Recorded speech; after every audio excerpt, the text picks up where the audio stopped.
Hello lovely people, it's Victoria. Welcome to my channel, or welcome back to my channel. And third time's the charm, hopefully, for me making this video. Because I uploaded my video about Feel Free the other day, but I realized in retrospect, I could have done it a lot better, and I was a little reckless with my language. I did not cite my sources directly in the video. I did not differentiate clearly enough when I was giving my opinion versus an opinion based on fact and what those facts were. And overall, I just wanted to be a lot more responsible with my language because I am not trying to catch a case. So I have gone over this with a fine-tooth comb. I have sources. I basically treated this like a school assignment. I don't look quite as cute as I did in the last video. For a second, I was considering just uploading a 5-minute intro of my previous video where I was talking about my life and stuff. I might do that rather than talking about everything again. But I'm gonna add some amendments and then republish it. The amendments are that we're just refilming this. We're just refilming it. I didn't want to, mix and match a bunch of things, and there were just little mistakes that I made. I really feel confident that I have my ducks in a row, and I feel good about this. So, warning. It's probably going to get annoying because I'm going to incessantly be saying, in my opinion, it seems to me, I personally think all these things. I'm going to be really trying to set the scene for when I'm speaking my mind based on research. So, lots of hand movements. So here's the disclaimer at the beginning. Pretty much everything I'm going to be saying are my inferences, opinions, and conclusions based on publicly available information. I will be including my sources while I'm talking and also below, including the videos that inspired me to make a video about this and originally informed me about it. But also we have reputable sources coming at you, and here we go. So again, this is not medical advice. I'm not a medical professional or mental health professional. I'm not an addiction specialist, nothing like that. I am personally in recovery from my own addictions, and that probably does color my perspective of this, but I encourage you to do your own research and verify things for yourself. So I'm just gonna jump into the actual subject of the video, and again, I might just randomly upload that 5-minute intro as its own separate video as a little life update because I was just kind of riffing and, there's nothing that could legally implicate me as far as that because I'm just talking about my own life. So we're just going to get into Feel Free. The subject of this video, Feel Free. And I feel like it is important to specify that there are a few variations of it. So there is Feel Free on its own. That does not contain kratom. It has like rhodiola, lion's mane, koala nut, and kava.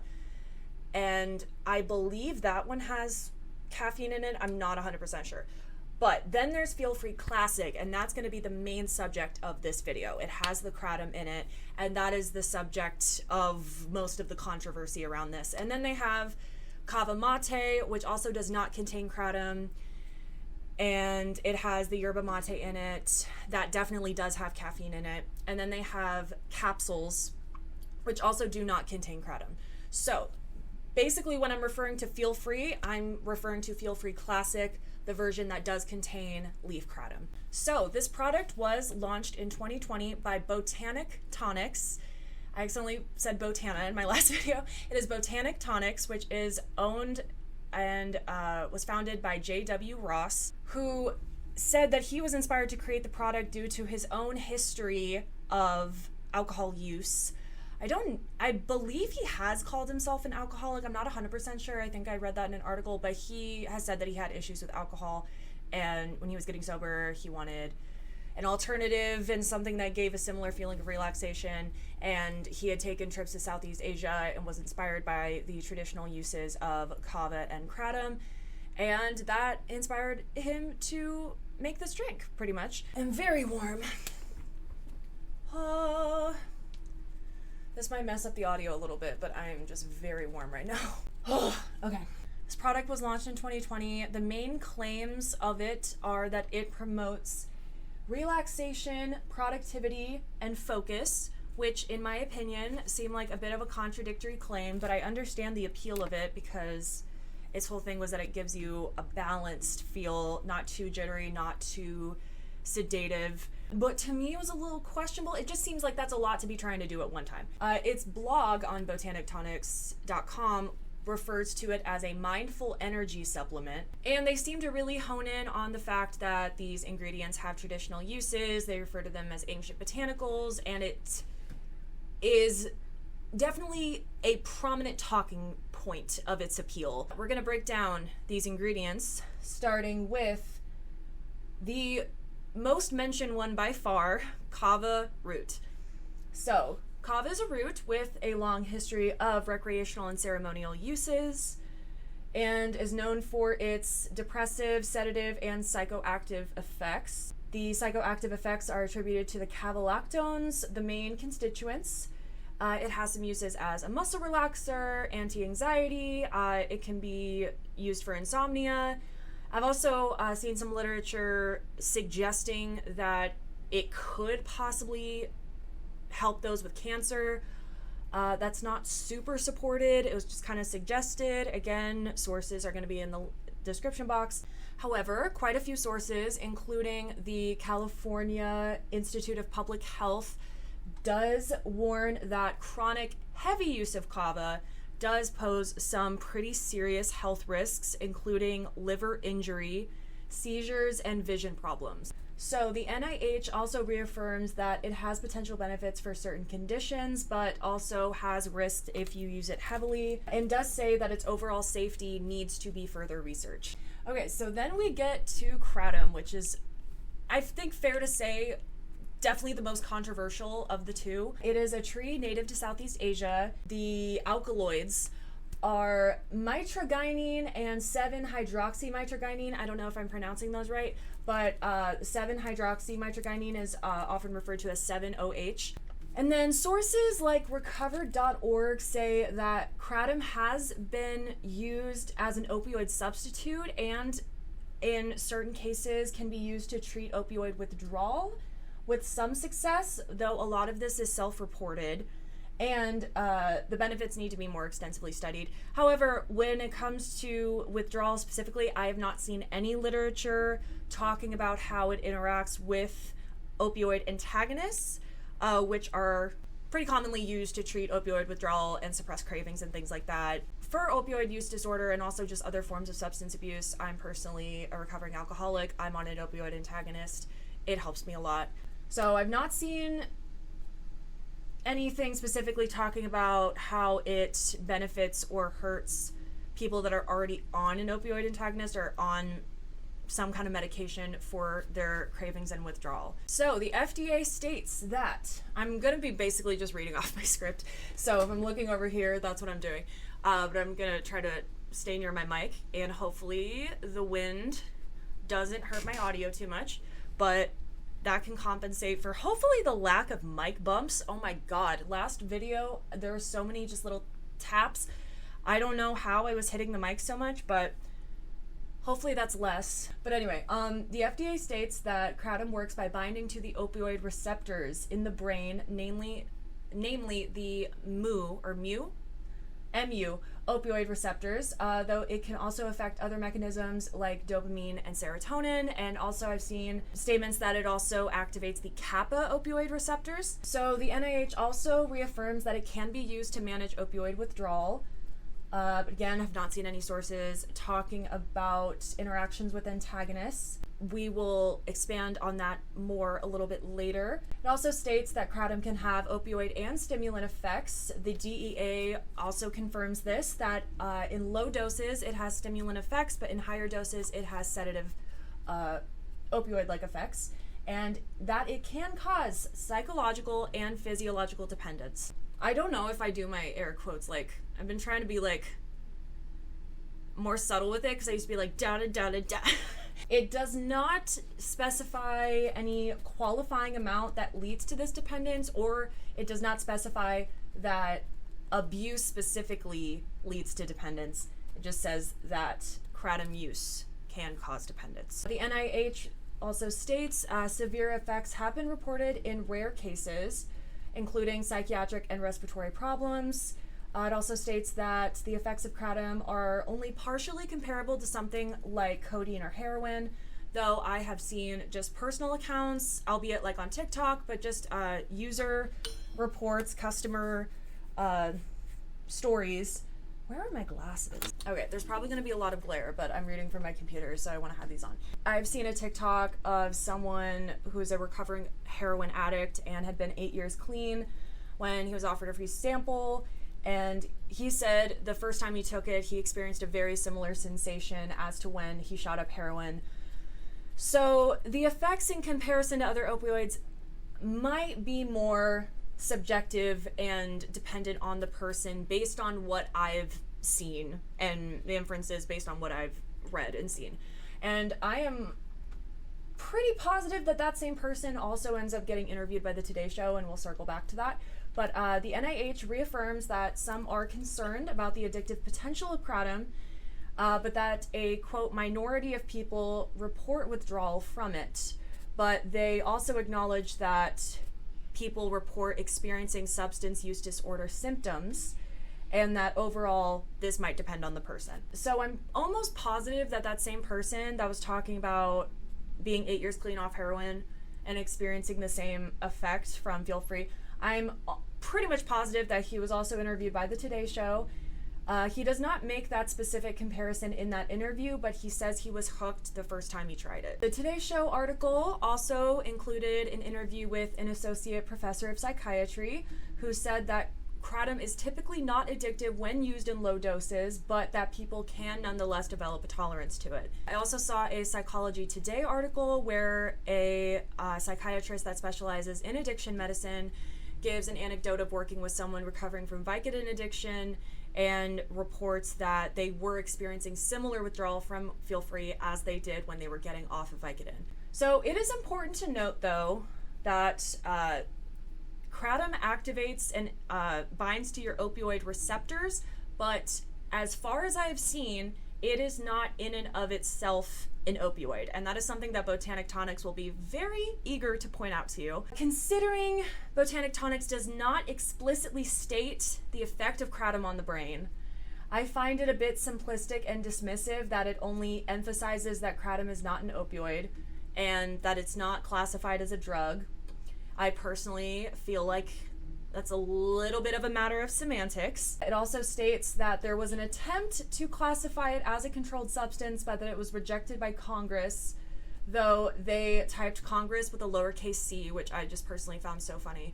Both kava and kratom have a long history of ceremonial and recreational uses, but what is less known, less studied, is how these two interact with each other, because as far as I've seen, the two are traditionally never mixed. Botanic Tonics links to a peer-reviewed clinical study that they seem to have commissioned and that was performed by Nutrisource. And the study states that there is limited research on the combined safety of these ingredients, being kava and kratom. I have seen suggestions in other sources that this combination could be uniquely risky for health, but this is generally, it seems relatively unexplored. It doesn't seem like a concrete correlation, but it is suspected. And to me, this combination reminds me a lot of speedball, which is heroin and cocaine mixed together, but obviously on a much lesser scale. There is no clinical evidence that compares the effects of the two, but just with the sedative and stimulant effects combined, that just personally reminded me of it. The Botanic Tonics blog also warns that it should not be taken alongside certain other medications, including antidepressants. So speaking of that study, that is the closest that Botanic Tonics comes to acknowledging the fact that kratom activates your opioid receptors,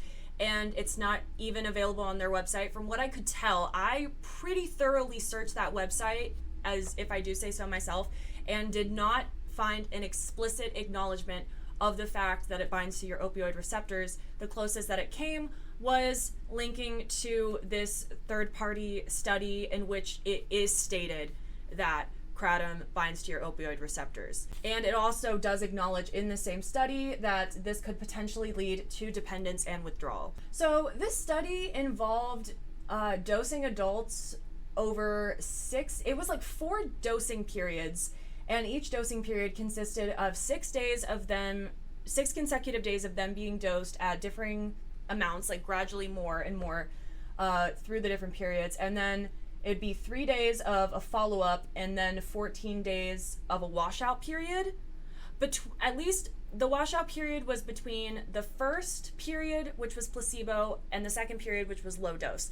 It didn't, as far as I saw, it didn't say that there was a washout period between the third and fourth, or even between the second and third, or third or fourth periods. It seemed to just be between the first and second, as far as I could tell. So I kind of found this wording a little confusing, but it says that they did not find significant evidence of withdrawal within this study. It might be available in the study, but I could not find a sample size, so I'm not sure exactly how many adults they tested. I was able to, fortunately, the study was able to give me a little bit more of an idea on how much of each ingredient is in a bottle of Feel Free Classic, because I personally find the nutrition label kind of confusing, and it doesn't explicitly state the total amount of each ingredient. It just focuses on the cavalactones and the alkaloids, respectively. So I found the study really interesting when I found it, so we're going to go into it a little more in depth. So in the low dose periods, people were given 410 milligrams of the kava root extract, which contains 30% cavalactones, about 126 milligrams, and 840 milligrams of kratom, which contains about 12.55 milligrams of the major alkaloids, both of them combined. Like 12.5 of one, I forget the first one, and then 0.05 of the 7-OH. So the mid-dosing period had them taking 1 ounce a day, and I believe it was each day involved them taking 2 half doses. So in total of the course of the day, they had 1 ounce a day, which is a standard serving size. And within that was 820 milligrams of kava, or 252 milligrams of the cavalactones, and then 1,680 milligrams of kratom, so 1.68 grams, which included just over 25 milligrams of the alkaloids. The high dose period involved people taking 2 ounces total per day, again spread out over 2 periods within the day. So a total of a bottle a day, which is the maximum amount that they say you should consume in a 24-hour period. And this amount contained, according to the study, 1,640 milligrams of kava root extract, about 505 milligrams of the cavalactones, and then 3,360 milligrams of kratom, so 3.36 grams, and about 50.05 milligrams of the 2 major alkaloids combined. So this study was published in late 2024, so I am assuming that this is with the new labeling, because initially, according to the Psychology Today article, the product was initially marked as containing 1,700 milligrams of kava and 3,500 milligrams of kratom. So even though the alkaloids are less than the cavalactones as a whole, it seems that there has always been more kratom than kava in the drink, which I find interesting considering the level to which they emphasize each of them in their advertising. So, like I said, the new label is a bit less straightforward about the total amount of the ingredients and rather just emphasizes the cavalactones and the alkaloids. I could not find a ton of verification of the total amount, but according to the clinical study, I think it's safe to infer that there is roughly 1.6 grams of kava extract and about 3.3 grams of leaf kratom per bottle, though the product is not regulated by the FDA, and it does seem like the specific amounts can vary slightly based on my research and based on what I've seen. So the product itself is not FDA regulated, but the company states that it's manufactured in an FDA approved facility. So according to all my research, it was marketed as a healthy alcohol alternative, though even from the beginning, it was marked as 18 plus, and it was marked that it may be habit forming. But it seems from what I have seen, my range of knowledge from what I've learned, that was the only major warning on the product at the time. So as of May 2024, there is a slightly more elaborate warning that states it contains leaf kratom, which, like caffeine and alcohol, may be habit forming. And it advises people to avoid any potentially habit-forming substances if they have a history of substance abuse, which I find interesting considering from what I have seen and the accounts of people that took this drink early on, took the supplement. It was marketed to people in recovery. Haven't found super concrete evidence of that, but apparently the word sober was used in its early marketing. And it's also interesting to me that J.W. Ross would say that the product is not for people with substance abuse issues, considering he himself has said that he had substance abuse issues and he was inspired to create the product because of that. So, in my opinion, it's a little contradictory. The idea that they targeted, part of their target audience was people in recovery, was reiterated in the class action lawsuit, which I was able to get a summary of on classaction.org. But that is also the source that stated that kratom was an opioid when it technically is not. It activates your opioid receptors. I don't know if activate and binds to is the same thing, but I am using those terms kind of interchangeably. So like I said, the product was launched in 2020, and I've seen examples of its earlier advertising that I will also show on screen. Personally, it reminds me of old school cigarette commercials because it uses this like VHS filter, and it seems to really lean on this like summer Americana, just free spirited vibe. And it was promoted by influencers and podcasters and included the hashtag alcohol alternative, which apparently was used over 1,000 times by Botanic Tonics itself on its different social media platforms. Within my sources, I found a CBS article that included an interview with a recovering feel-free addict named Jasmine, who also recounted that she first heard of it presented as a miracle drink that could help people, quote, overcome addiction and embrace sobriety, end quote. So she is an example of someone who claims that they initially used the product as advised, and they initially only used it very sparingly. She says she would just use it occasionally on a night out. She could go weeks or months even without using it. And then as her job got more demanding and a little more stressful, she gradually increased her frequency because she felt like she wanted to focus more. And it seemed to evolve very gradually. It went from, a few times a week to every other day, to every day, to twice a day, to several a day, up to an average of 9 a day.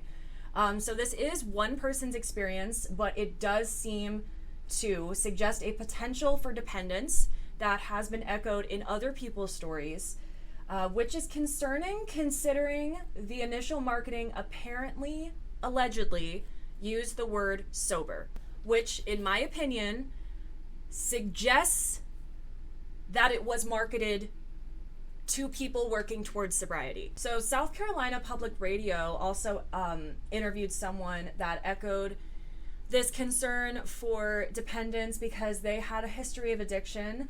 They had detoxed from hard drugs, and they said Feel Free had a unique effect on them. I believe the exact quote was, Feel Free calls to you like nothing else does. They also interviewed someone else in this article who says that they followed the recommended usage guidelines for months, but that their tolerance eventually grew regardless, and they started needing more in order to achieve the same effect. So Psychology Today, the article I mentioned, also reiterates the claim that Feel Free was marketed as a safe, sober, healthy alternative to alcohol. So I've not found concrete evidence that it was intentionally marketed to people in recovery. However, in my opinion, assuming that this labeling was true, I feel like it's safe to say that that was heavily implied. We obviously cannot speak to their intentions. Do you see how carefully I'm trying to word things? I'm not trying to catch a case. I personally find this reckless, assuming that it's true. So the Psychology Today article also reaffirms that the drink binds to opioid receptors. So if, they do not specifically mention this in the article, but if someone is on an opioid antagonist, this drink would bind to the same receptors that the antagonist works to suppress. So this could be reasonably inferred to conclude that this drink could interfere with an antagonist and cause potentially dangerous withdrawal, because having opioid-like substances or activating those receptors when you have an antagonist is not known to be very safe. Again, this is not a medical claim. It is an inference supported by the anecdotal reports in my research and also considering my own experience being on an opioid antagonist myself. The author of this article, the psychiatrist specializing in addiction medicine, also reaffirms that the website fails to disclose that kratom has opioid-like qualities. It not only does not disclose that it binds to the opioid receptors, it does not describe the effects as opioid-like at all from what I have seen. And I believe that I have gone through that website pretty thoroughly, at least in relation to Feel Free Classic itself. When it comes to like subscriptions and rewards and stuff, I didn't really look into that.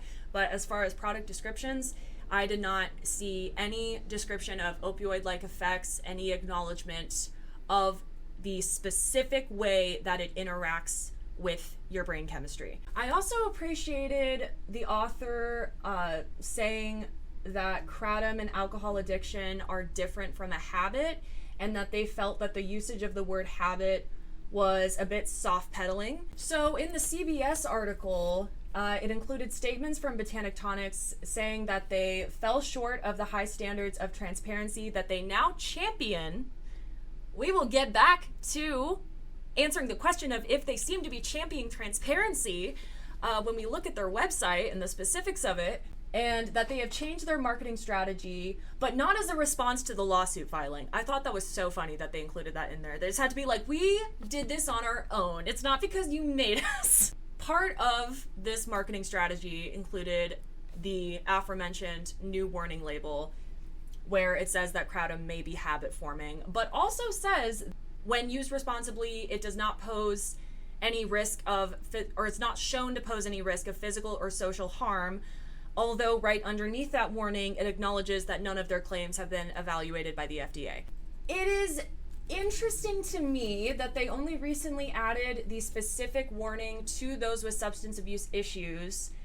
And considering what people have said about their experience with the product prior to this warning label, it does not appear that there was always sufficiently explicit warning about the risks that it posed to those recovering from substance abuse. In my opinion, the timing of this updated warning label seems more reactive than proactive. And the South Carolina Public Radio article mentions that many people on the subreddit Quitting Feel Free had been addicted already before more specific information was put on the warning label that specifically addressed those with substance abuse issues. So it suggests that many people may have been under a false impression of the dependence liability when taking it. In my perspective, from what I have seen and what I am inferring from what has been made available to me, I am leaning hard on this. I'm annoying myself, but I do not want to film this video again, and I want to talk about this because this is important to me. Hello, I'm back. I had to go away for a minute because I had a Zoom meeting for my recovery group. So circling back to the amended warning label that Feel Free has on its product now. So the warning acknowledges that kratom can be habit forming, but it does not explicitly disclose what effects it has on the brain, namely that it binds to the opioid receptors, And in my opinion, this warning does not acknowledge explicitly enough how this effect can create a tolerance and dependence that may lead people to gradually take more to achieve the same effect. So the Today Show interview also includes a statement from a representative of Botanic Tonics that basically said that their complaint rate is extremely low and they have never received any complaints of severe addiction. So therefore, they take all of these customer testimonies and the news coverage of them as sensationalized. The complaint rate being low contradicts sensationalized social media reviews being reported as representative of our customer experience, even though, from what I've seen, a lot of these social media reviews are from former customers sharing their experience, but because they did not get the complaint directly on their website, it is sensationalized. That's how I'm interpreting that comment. So it's calling the customer experience and news coverage of them misleading and sensationalizing.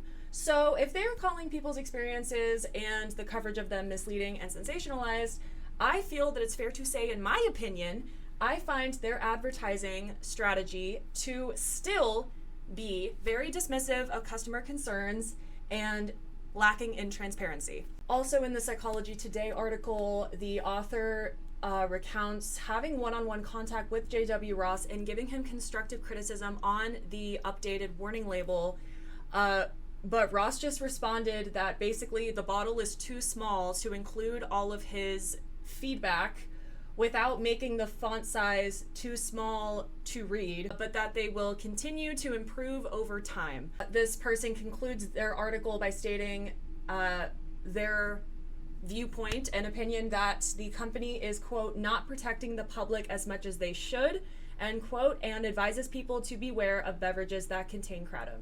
My notes are slightly all over the place, but in terms of what I find to be, in my opinion, misleading advertising still to this day, a lot of it is found on their website. Also, my personal opinion echoes that of other people that have said their opinion that their marketing tactics were deceptive. Even though I've not personally consumed the product, so I don't have a personal experience with it, from what I have seen, it suggests and appears to be deceptive marketing, in my opinion, allegedly. You may think I'm overdoing this. I genuinely, I'm scared. I'm scared. I don't want to leave anything up to chance. But speaking of the website, they have this announcement on their education tab that I thought was a masterclass in artistic interpretation. So, it's not even just on their education page. It's a top banner over the entire website. It literally says, quote, announcement, FDA reinforces safety of natural leaf kratom.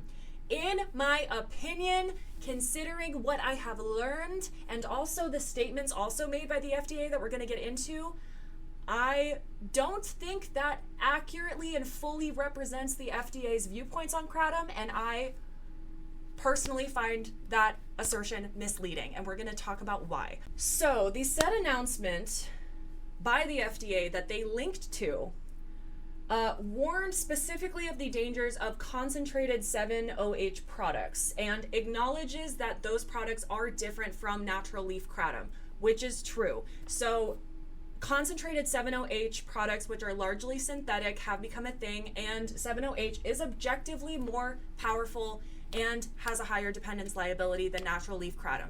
That is true. However, I personally did not find an explicit affirmation in this press release that they linked to stating that leaf kratom is safe. I did not find an affirmation that it is safe. They maintain, though, Botanic Tonics maintains that 7-OH, quote, bears absolutely no resemblance to natural leaf kratom, which they point out, quote, enjoys inherent consumer trust, end quote, due to its long history of traditional use. So they go on to state their belief that consumers should be made aware of what they are consuming, which I find interesting. They then also, on this same page, this educate page, they include a link to a video published on their own YouTube channel that includes cut up bits of what appears to be an FDA press conference where they're talking about this. And so the title of this video on Feel Free's channel, mind you, calls natural leaf kratom safe. And in this video, to their credit, from what they have included in this video, because it is very heavily cut up, but from this video, the FDA officials, as far as I can tell, these are FDA officials, say that there is a, quote, night and day difference in terms of public health concern between natural leaf kratom and concentrated 7-OH products, and that they are not targeting kratom as a whole, though they acknowledge that physicians have raised health concerns over kratom, which they label as minimal concerns, which, considering what I have read, suggests some contradiction. That's a bit of a gray area from what I have seen. In comparison to the more concentrated version of 7-OH, it seems safe to say the risk is minimal, but it seems that they were speaking more in a direct comparison, whereas Botanic Tonics is interpreting that statement and seems to be pushing the message that the FDA unequivocally said that natural leaf kratom is unquestionably safe. That is how I interpreted their interpretation of that press release. However, I've not seen a concrete consensus that kratom as a whole poses minimal risks. Yes, as we said, people say that there isn't a huge risk of addiction if it's used in low doses, but that it can be shown to develop a dependence. And I have seen literature suggesting that it is related to certain health issues. So I feel like it's still a little bit uncertain to seem as certain as they seem in this statement, in my opinion. Especially considering because the FDA's fact sheet on kratom, we're going to get into it, contains the quote, we're quoting, okay. FDA continues to warn consumers not to use kratom because of the risk of serious adverse effects, including liver toxicity, seizures, and substance use disorder, end quote. And it also notes that cases of substance use disorder towards kratom have been observed. It goes on to say, quote, FDA will continue to work with its federal partners to warn the public about the risks associated with the use of kratom. And, quote, there is inadequate information to provide reasonable assurance that such ingredient does not present a significant or unreasonable risk of illness or injury. So from what I have seen, the literature saying there is not adequate enough information to unequivocally say that this does not pose any risks was interpreted by them to say that the FDA is saying that it is safe. I believe that that is a misinterpretation. And also in this warning and in this statement, it does not distinguish between forms of kratom. It does not specify natural leaf kratom versus concentrated whatever. So I am personally inferring that natural leaf kratom falls under that warning.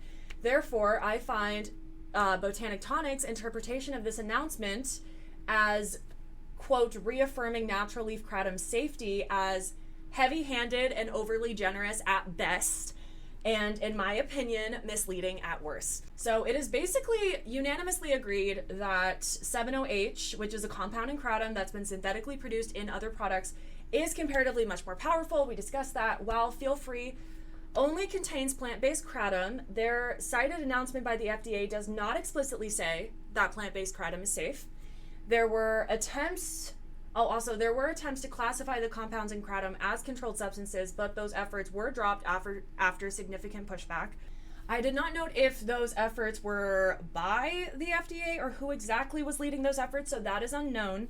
If I find out, I will look into that and I will include that on the screen. So this generous interpretation of the FDA's announcement is one example of the interesting choices that Botanic Tonics has made on their website in general, but specifically relating to Feel Free Classic.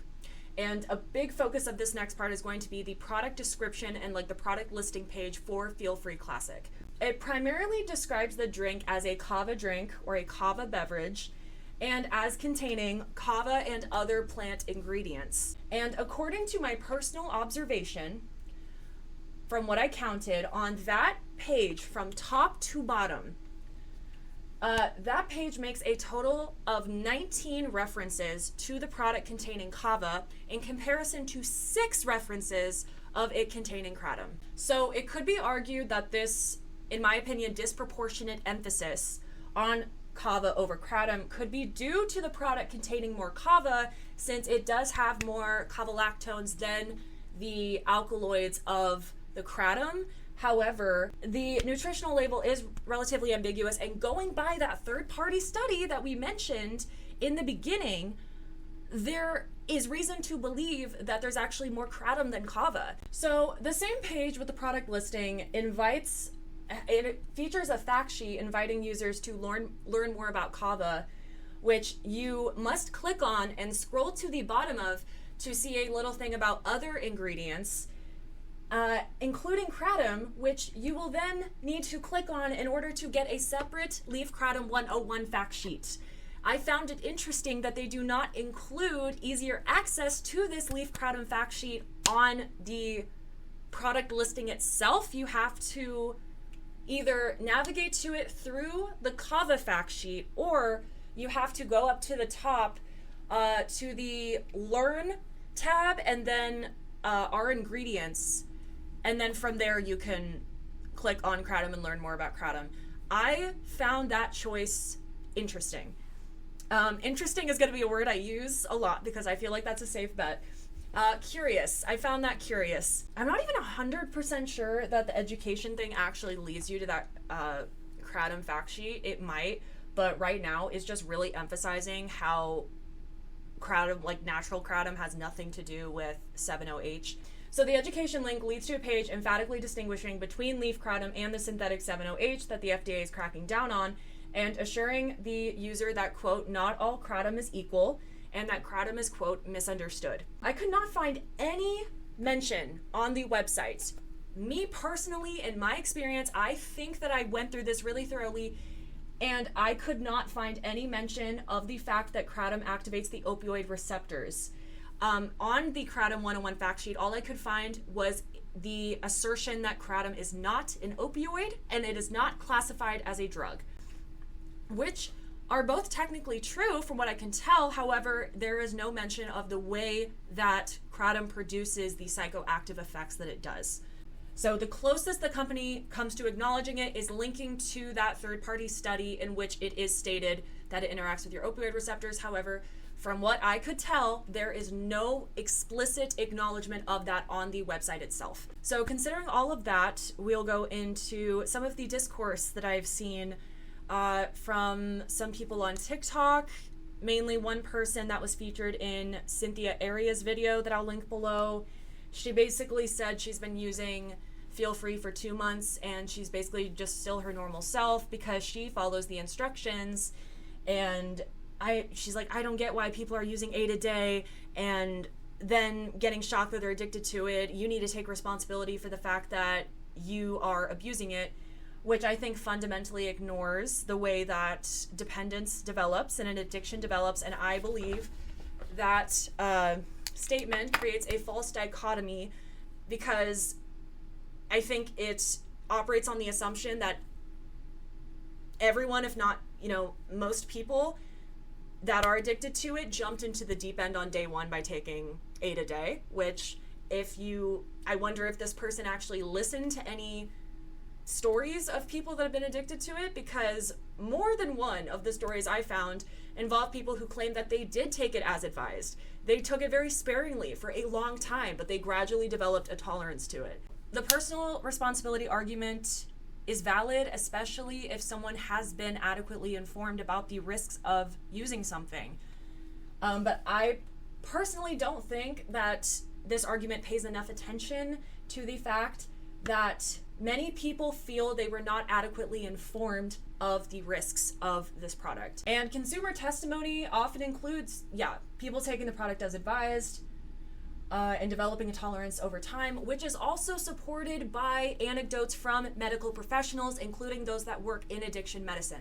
And then this extends into the response, which includes some of the company's advertisements, one of which I'll include on the screen. I think it's been deleted according to Sid's internet video, but it was basically using the sound of like very demure, very mindful, and it was like, see how I only use half the bottle, and I don't use it every day, only when I need that extra boost of energy, which in my opinion is insinuating that people using more than advised is entirely due to personal choice and does not seem to acknowledge the role that a developing tolerance can play in people gradually taking more, which I believe may have something to do with the fact that it was not explicitly disclosed that this product interacts with your opioid receptors. So the unfair responsibility that I think these sentiments put on the consumer, as opposed to acknowledging the role that the company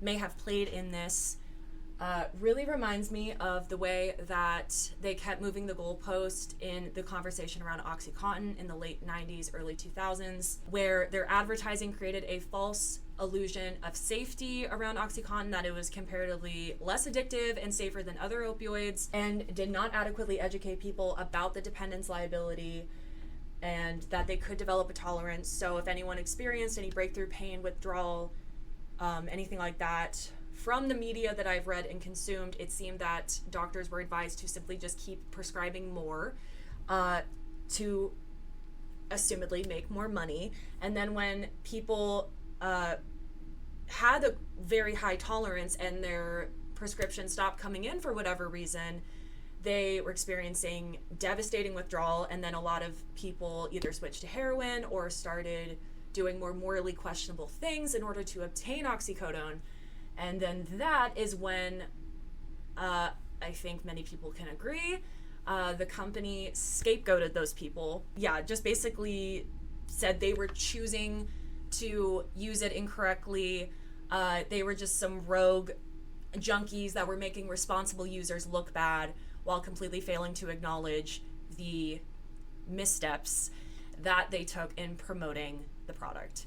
And in my opinion, that sentiment and that blame is kind of echoed in some of these responses to people having addictions, and in what I perceive to be the minimizing nature of the wording of this label, saying it may be habit forming, but it's also doesn't show any signs of social harm or physical harm if you use it as advised. And in the advertising about, pretty much I'm doing it right.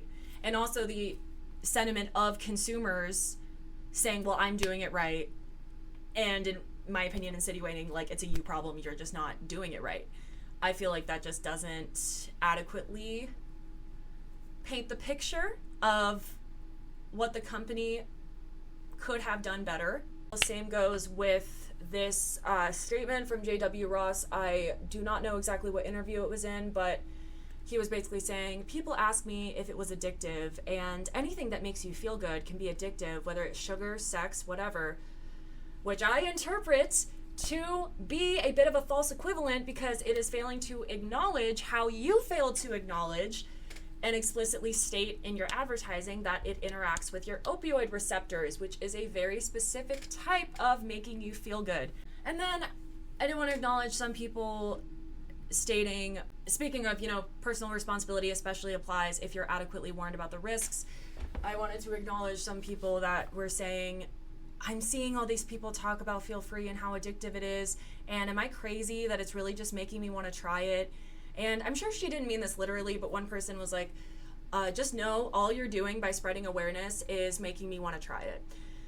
And I wanted to say it again. I get it. However, I think it's unfair to minimize the effect that content like this, spreading awareness about it, can have, and just say that's all you're doing is promoting it essentially. I think that's irresponsible and inaccurate and unfair, although I do personally relate to that morbid curiosity.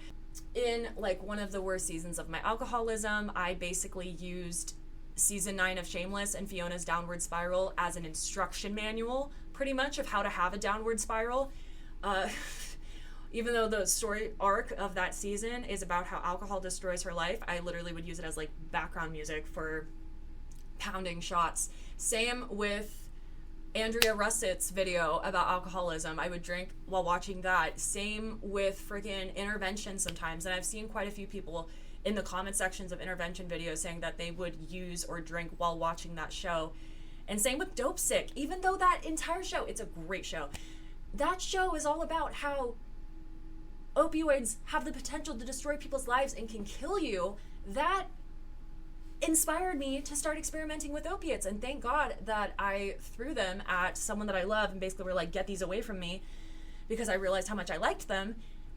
But that was objectively, it's so bizarre and it's so crazy, but I relate to that. However, I would never turn around and look at that media and be like, all you're doing by making this is making me want to use this. I don't think that's fair. I think that's something that you need to acknowledge within yourself and take responsibility for. Although I do have empathy for that, and there is a part of that that is valid, but let's have a happy medium of acknowledging that and also taking responsibility for how we can work with that and how we can react to that tendency within ourselves. Also, just wanted to say, if I was forced to choose between the two, Feel Free or going back to alcohol, I can pretty confidently say that if I had a gun to my head, I would absolutely go back to alcohol before I ever tried Feel Free. Because from what I have seen, I run the risk of going into possibly pretty intense withdrawal, and also I'm on antidepressants, and that would interact badly with it. Obviously, I would rather not do either ever. As a recovering alkie. Also, for cost reasons, considering Feel Free is so expensive. So overall, I personally find the behavior of this company morally and ethically questionable, to say the absolute least. I would advise you to be extremely cautious of anything that this company makes, in my personal opinion, based on what I have seen in my research. Also, verify pretty much anything that you are putting in your body. And I think it also speaks to the kind of gray area that exists when it comes to federal regulation of supplements. And from what I've seen in my research, the FDA does not regulate supplements unless they make specific medical claims, which seems to only apply to like claiming to treat, cure, or prevent an illness. So it is really important to be vigilant and verify the properties of what is in anything that you're taking, how it interacts with your brain, and to find third-party verification of any claims and reviews from people that are preferably not being paid or incentivized by the brand to say certain things. Hi, and also a reminder that I forgot to put in this video that natural and plant-based are, in my opinion, basically just buzzwords used by the wellness space and supplement companies to create this false sense of security, when in reality, so many addictive things are plant-based and can be harmful. Sugar, coffee, marijuana, tobacco, cocaine, any opioid, friggin' alcohol is naturally created, so many things. So also, it was so redundant that they marketed this as a natural alternative to coffee when coffee is natural. Like, I feel like it just, in my opinion, just proves that, like, natural means nothing. Like, it's just employed to try to make you feel safe about something to get you to buy it. I personally thank God that I found out about this when I did, and that it was in the form of a video warning me about it, because for all I know, I could have hypothetically tried this under a false pretense, not fully understanding the possible implications of having this, because I am on a sobriety journey and been looking for more holistic ways of stress relief and relaxation that are less habit forming, and CBD oil has been good for that. I want to look into adaptogens, but valerian supplements have been good, and also I have been having kava tea. I've just also been advised to be really careful about that and make sure that I am sticking to moderation with that. So raising awareness is good, in my opinion, because it could have played a really important role in me maintaining my sobriety, just having the information about what this could mean for me and the risks that it could pose for me if I were to have it. So that is hopefully the last version of this video about Feel Free. I believe I have covered all my bases. I worded everything as carefully as I possibly could. I cited my sources. I stated as much as I could when things were opinions or based on just my observations and in my personal view and from my perspective and from my body of knowledge, and also when things are echoed by other people and I'm including the said sources. So I am satisfied with this. If I annoyed you with the amount that I was saying in my opinion, I annoyed me too. But thank you for watching if you've made it all the way through. I really appreciate you guys. Please let me know what you think of this video, what you think of this product. Have you tried it? What do you think of it? Please consider subscribing for some more videos that are all over the place pretty much and uploaded on a pretty irregular schedule. I like to think we have fun here, and I will hopefully see you next time.